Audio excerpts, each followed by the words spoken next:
পিটায় মারছে।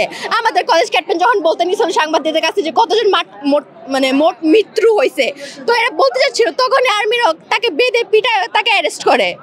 আমাদের ভাইদের কি কোনো মূল্য নাই? আমাদের সব টিচারদেরকে মারলো, আমাদের টিচারদেরকে পিটায় মারতেছে। আমরা হোস্টেল থেকে স্টুডেন্টরা ভিডিও করে আমরা পাইছি। এইগুলো ভাই মারা যেতেছে না, অথরিটি এখনো বসে আছে। ভাই এর বিচার চাই আমরা, আমাদের ভাই বোনের যে বিচার চাই। এখানে শত শত মা বাবারা যে যাদের বাচ্চা মরছে ভাই, তারা তো বিচার পাইতেছে না, তারা নিজের সন্তানের লাশ পর্যন্ত পাচ্ছে না। তাদের আর্মিরা সব রাত 3টার দিকে তারা সব ইয়া করছে। এখন আপনারা যদি হসপিটাল যদি চেক করেন তো অনেক অভিভাবক পাবেন। সব জায়গায় আমরাই ছিলাম। আমার নিজের কতগুলো ফ্রেন্ড তারা কত খুঁজতেছে তাদের সন্তানদেরকে, খুঁজে পায় লাস্টে রাত 3টার দিকে জানতে পারে যে মরে গেছে হসপিটালের মধ্যে। RICL TMX, যুগের পর যুগ স্থাপনা থাকে মজবুত। আপনারা বুঝেন যে ওখানে যে প্লেনটা যে ক্র্যাশ করলো, আমরা সামনে কিন্তু দুটো সেকশন, একটা সেকশনে কিন্তু 30টা করে আমাদের প্রায় স্টুডেন্ট থাকে।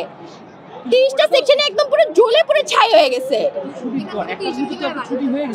ছুটির আগে হইছে, আপনাকে ছবি দেখাইতে পারবো আমি। আমাদের ক্লাস ওখানে বসে স্টুডেন্টরা মরে গেছে, বসে পুড়ে গেছে। প্লেন ক্র্যাশ করেছে একটা 20-এ, তখনও সব স্টুডেন্ট ক্লাসেই ছিল। তো সেই ক্ষেত্রে কোনোভাবেই কোনো স্টুডেন্ট কম স্টুডেন্ট মারা যায় না বলা যায় না।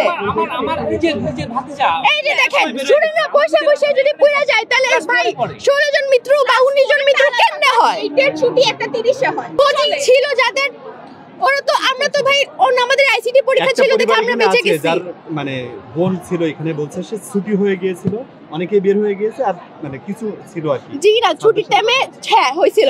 আমাদের তো অনেক শ্রেণীর মানুষ আছে, অনেকের পরীক্ষা ছিল, অনেকে। আমি বলি 6, 7, 8 একটা 40-এ মনে হয় ছুটি হয়, আর বাচ্চাদের তো তাড়াতাড়ি ছুটি দিয়ে দেয় একটার দিকে। তো একটা 6 যদি প্লেন ক্র্যাশ হয়, সবাই বলতেছে একটা 6 না একটা 20-এ, একটা 20-এ বা একটা 6, আমি শুনছি একটা 6।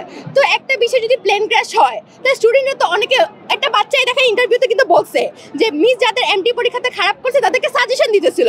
এখন একটা টিচার তো সাজেশন দিতেই পারে, প্ল্যান ক্র্যাশ হয়ে তাহলে ওখানে তো অনেকগুলো স্টুডেন্টই ছিল, 150-এর বেশি। 150-এর বেশি। আমাদের টিচাররা তো অনেকগুলো মারা গেছে। অ্যাম্বুলেন্স করে লাশ চুরি করা হয়েছে, হেলিকপ্টারে যেসব লাশ নিয়ে চলে ছিল। আমার একটা ফ্রেন্ড ছিল সারা, ওর নিজের কাজিনকে খুঁজে পাইনি, রাত 3টার দিকে পাইছে, হসপিটালে মরে গেছে।